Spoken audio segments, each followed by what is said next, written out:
Today we're looking at the world's oldest surviving epic, and the classic problem: what happens when the world's strongest hero has to reject the literal goddess of love and war? It goes exactly as well as you'd expect. Uruk, Mesopotamia, high-functioning city. The king, Gilgamesh, is very powerful. He's ruling effectively, which means he is actively looking for things to fight. He just completed a quest with his best friend Enkidu and is taking a hard-earned bath in the river. Gilgamesh cleans up, looks fantastic, and invincible. Too invincible, actually. Ishtar, an A-list, multifunctional goddess who can create love and destroy civilizations simultaneously, sees him. And because she is a goddess, her next thought is, I must possess that. Ishtar manifests instantly. Her approach is, frankly, standard supernatural recruitment. It sounds like a great offer. Total world dominance, infinite wealth, divine marriage. Most people would sign the contract immediately, but Gilgamesh has an 8,000-year-old healthy skepticism of fantastic divine deals. He looks at Ishtar. He doesn't say no, he just starts publishing his own research. This is the greatest roast in ancient history.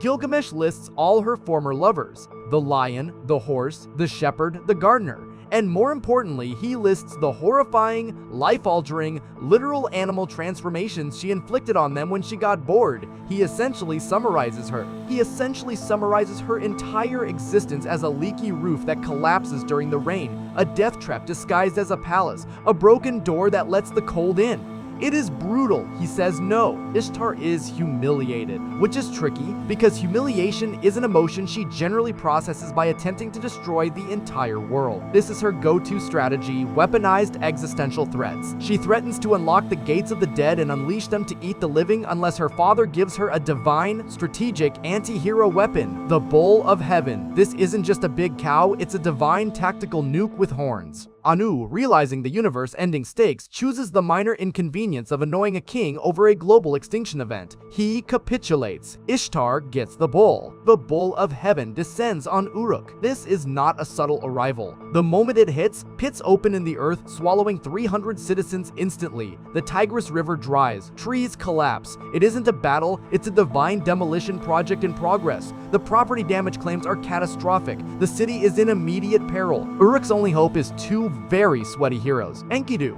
Gilgamesh's best friend and wildman-turned-civilized hype man, decides to tackle the problem directly. They engage the celestial livestock. This is the fight that redefined beef. They do the impossible. They wrestle the divine bull, and Gilgamesh lands the killing blow with his axe. They have slain the weapon of the gods. Ishtar is witnessing the whole thing from the safety of the city walls. She is screaming. She is hysterical. And this is where the proper storytelling gets really messy. Enkidu, perhaps feeling a level of adrenaline that overrides all basic logic or safety protocols, does perhaps the most disrespectful thing in all of human literature. He rips the right haunch off the dead, sacred, divine bull and throws it directly in the face of the goddess of war and love while shouting a terrible joke about making it a matching set. Gilgamesh and Enkidu celebrate their victory.